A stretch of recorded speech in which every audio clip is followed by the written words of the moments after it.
ರಕ್ಷಾಬಂಧನ ಹಬ್ಬದ ಹಾರ್ದಿಕ ಶುಭಾಶಯಗಳು. ನಮಸ್ತೆ ಫ್ರೆಂಡ್ಸ್, ಗುಡ್ ಫುಡ್ ಲ್ಯಾಂಡ್ ಚಾನಲಿಗೆ ನಿಮಗೆಲ್ಲರಿಗೂ ಸ್ವಾಗತ. ಇವತ್ತು ರವೆ ಮತ್ತು ಕಡಲೆ ಹಿಟ್ಟು ಹಾಕಿ ಶೀರ ಮಾಡ್ತಾ ಇದ್ದೇನೆ. ಇದಕ್ಕೆ ನೋಡಿ 3.5 ಗ್ಲಾಸಿನಷ್ಟು ನಾನು ನೀರು ಹಾಕಿದ್ದೇನೆ. ಅದಕ್ಕೆ ಏಲಕ್ಕಿ ಪುಡಿ ಮತ್ತು 1 ಗ್ಲಾಸ್ನಷ್ಟು ಸಕ್ಕರೆ ಹಾಕಿದ್ದೇನೆ. ಈ ಸಕ್ಕರೆ ನೀರಲ್ಲಿ ಕುದಿದ್ರೆ ಸಾಕು, ಗಟ್ಟಿ ಪಾಕ ಏನು ಆಗಬೇಕಾಗಿಲ್ಲ. ಇದಕ್ಕೆ ಆಪ್ಷನಲ್ ಕೇವ್ರಾ ವಾಟರ್ ಅಂತ ಒಂದಿದೆ, ಅದನ್ನು ಹಾಕ್ಬೋದು, ಪರಿಮಳ ಒಳ್ಳೆ ಬರ್ತದೆ. ಅದಕ್ಕೆ ಕೇಸರಿ ಕಲರ್ ಸ್ವಲ್ಪ ಹಾಕಿದ್ದೇನೆ. ಈಗ ನಾನು ಕಬ್ಬಿಣದ ಕಡಾಯಿಯಲ್ಲಿ ನೋಡಿ ಅರ್ಧ ಲೋಟದಷ್ಟು ತುಪ್ಪ ತೆಗೆದುಕೊಂಡಿದ್ದೇನೆ. ಅದರಲ್ಲಿ 1/4 ಲೋಟ ತುಪ್ಪ ಹಾಕಿದ್ದೇನೆ ನಾನೀಗ. 1/4 ಲೋಟ ತುಪ್ಪ ಹಾಗೆ ಇಡುವ, ನಂತರ ಕೊನೆಗೆ ಹಾಕಲಿಕ್ಕೆ ಬೇಕಾಗ್ತದೆ. ಈಗ ಇದಕ್ಕೆ ಯಾವುದೇ ಡ್ರೈ ಫ್ರೂಟ್ಸ್ ಹಾಕ್ಬೋದು. ನಾನು ಬಾದಾಮಿ ಸಣ್ಣದಾಗಿ ಕಟ್ ಮಾಡಿದ್ದೇನೆ ಮತ್ತು ಗೇರು ಬೀಜ.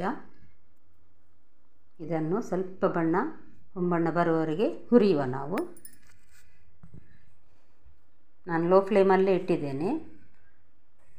ಉರಿ ಜಾಸ್ತಿ ಆದರೂ ಜೋರು ಕಪ್ಪಾಗ್ತದೆ ಅದಕ್ಕೋಸ್ಕರ ನೋಡಿ. ಈಗ ತೆಗೆದೊಂದು ಪ್ಲೇಟಲ್ಲಿ ನಾನು ತೆಗೆದಿಡ್ತೇನೆ. ಸ್ವಲ್ಪ ದ್ರಾಕ್ಷಿ ಕೂಡ ಹಾಕಿದ್ದೇನೆ ಮತ್ತು ಒಂದು ಪ್ಲೇಟಲ್ಲಿ ತೆಗೆದಿಡ್ತೇನೆ ಇದನ್ನು. ಈಗ ಇದೇ ತುಪ್ಪಕ್ಕೆ 1 ಗ್ಲಾಸಿನಷ್ಟು ನಾನು ಸಣ್ಣ ಗ್ಲಾಸ್ ತಗೊಂಡಿದ್ದೇನೆ, ಮುಂಬೈ ರವೆ ಅಂತೀವಲ್ಲ, ಅದನ್ನು ಹಾಕುವ. ಅದೇ ಗ್ಲಾಸಲ್ಲಿ ಅರ್ಧ ಗ್ಲಾಸ್ ಕಡಲೆ ಹಿಟ್ಟು ಹಾಕಿದ್ದೇನೆ ನಾನು. ಇದನ್ನು ಈ ತುಪ್ಪದಲ್ಲಿ ಹುರಿಬೇಕು ನಾವೀಗ. ಮೆಲ್ಲ ಉರಿಯಲ್ಲಿ ಸ್ವಲ್ಪ ಜಾಸ್ತಿ ಹೊತ್ತು ಹುರಿಬೇಕಾಗ್ತದೆ, ಯಾಕಂದರೆ ಕಡಲೆ ಹಿಟ್ಟಿನ ಸ್ಮೆಲ್ ಕಡಿಮೆ ಆಗಬೇಕು. ಒಳ್ಳೆ ಪರಿಮಳ ಬರೋವರೆಗೆ ಹುರಿಬೇಕು. ಇದನ್ನು ಮೆಲ್ಲ ಉರಿಯಲ್ಲೇ ಹುರಿಬೇಕು. ನೋಡಿ ನಾನು ಹುರಿತಾ ಇದ್ದೇನೆ ಇದನ್ನೀಗ. ಈಗ ತುಪ್ಪ ಇದರಲ್ಲಿ ಗಟ್ಟಿಯಾಗಿದೆ ನೋಡಿ. ಇದು ಈಗ ಮೆಲ್ಟ್ ಆಗ್ತದೆ ಸ್ವಲ್ಪ ಹೊತ್ತಾದ ಕೂಡಲೇ. ಬಿಸಿ ಆದಷ್ಟು ಕಡಲೆ ಹಿಟ್ಟು ಬೆಂದಷ್ಟು ಸ್ವಲ್ಪ ತುಪ್ಪ ಬಿಡ್ತಾ ಬರ್ತದೆ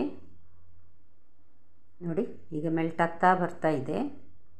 ನಾವು ಯಾವುದೇ ಸಕ್ಕರೆ ಎಲ್ಲ ಹಾಕಲಿಲ್ಲ ಇದಕ್ಕೀಗ, ರವೆ ಮತ್ತು ಕಡಲೆ ಹಿಟ್ಟು ಮಾತ್ರ ಹಾಕಿದ್ದು ನೋಡಿ.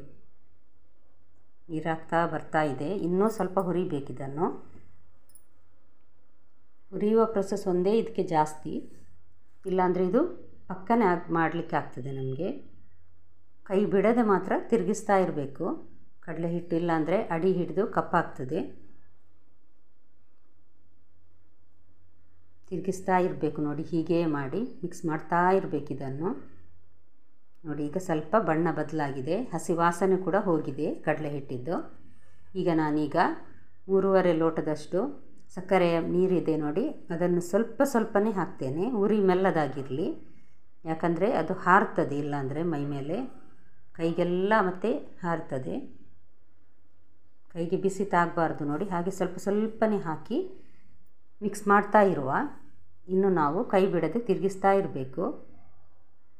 ಸ್ವಲ್ಪ ಹೊತ್ತು ಮೆಲ್ಲ ಉರಿ ಇರಲಿ, ನಂತರ ಮಧ್ಯಮ ಉರಿಯಲ್ಲಿ ಬೇಯಿಸಬೇಕಾಗ್ತದೆ ಇದನ್ನು ನೋಡಿ. ಕುದಿಲಿಕ್ಕೆ ಶುರುವಾಗುವಾಗ ಮುಚ್ಚಳ ಮುಚ್ಚಿ ಸ್ವಲ್ಪ ಹೊತ್ತಿಡುವ, 1-2-3 ನಿಮಿಷ.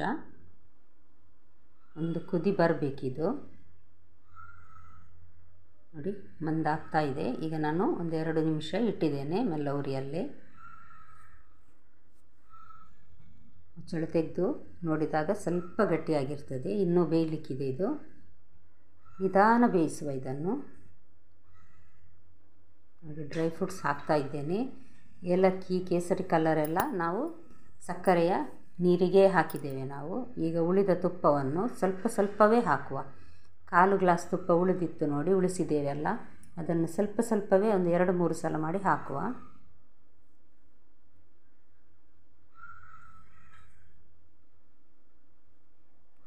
ಫ್ರೆಂಡ್ಸ್, ನಿಮಗೆ ನಾನು ಮಾಡಿದ ಈ ರವಾ ಬೇಸನ್ ಕೇಸರಿ ಬಾತ್ ಇಷ್ಟ ಆಗಿದ್ದಲ್ಲಿ ದಯವಿಟ್ಟು ಲೈಕ್ ಮತ್ತು ಶೇರ್ ಮಾಡಿ. ಹೊಸದಾಗಿ ನೋಡುವವರಾಗಿದ್ದರೆ ಸಬ್ಸ್ಕ್ರೈಬ್ ಮಾಡೋದನ್ನು ಮರಿಬೇಡಿ ನೋಡಿ. ಉಳಿದ ತುಪ್ಪವನ್ನು ನಾನು ಹಾಕಿದ್ದೇನೆ. ಈಗ ಇದಕ್ಕೆ 1 ಗ್ಲಾಸಿನಷ್ಟು ಮಾಡುವ ಹಾಗಿದ್ದರೆ 1/2-3 ಗ್ಲಾಸಿನಷ್ಟು ತುಪ್ಪ ಬೇಕಾಗ್ತದೆ. ಸ್ವಲ್ಪ ಎಣ್ಣೆ ಬೇಕಿದ್ದರೆ ತುಪ್ಪದ ಜೊತೆ ಬೆರೆಸಿ ಹಾಕ್ಬೋದು. ನೋಡಿ ಈಗ ಗಟ್ಟಿಯಾಗಿದೆ. ಇನ್ನು ಸ್ವಲ್ಪ ಒಂದು 15 ನಿಮಿಷ ಹಾಗೆಯೇ ನಾವು ಮುಚ್ಚಳ ಮುಚ್ಚಿ ಇಡುವ. ಇದನ್ನು ಚೆನ್ನಾಗಿ ಬೆಂದಿದ್ದು ಈಗ ಸ್ವಲ್ಪ ಗಟ್ಟಿಯಾಗ್ತದೆ. ಆಗ ನೋಡಿ 15 ನಿಮಿಷದ ನಂತರ ನಾನು ಇದನ್ನೀಗ ಒಂದು ಸರ್ವಿಂಗ್ ಪ್ಲೇಟಿಗೆ ಹಾಕ್ತಾ ಇದ್ದೇನೆ. ರುಚಿಯಾದ ಬೇಸನ್ ರವಾ ಕೇಸರಿ ಬಾತ್ ರೆಡಿಯಾಗಿದೆ. ನೀವು ಪ್ರಯತ್ನ ಮಾಡಿ ಹೇಗೆ ಬಂದಿದೆ ಎಂದು ನನಗೆ ಕಮೆಂಟ್ಸಲ್ಲಿ ತಿಳಿಸಿ. ನೋಡಿದ ಎಲ್ಲ ವೀಕ್ಷಕರಿಗೆ ಧನ್ಯವಾದಗಳು. ನಾಳೆ ಮತ್ತೊಂದು ಹೊಸ ಅಡುಗೆಯೊಂದಿಗೆ ನಿಮ್ಮನ್ನು ಭೇಟಿಯಾಗ್ತೇನೆ.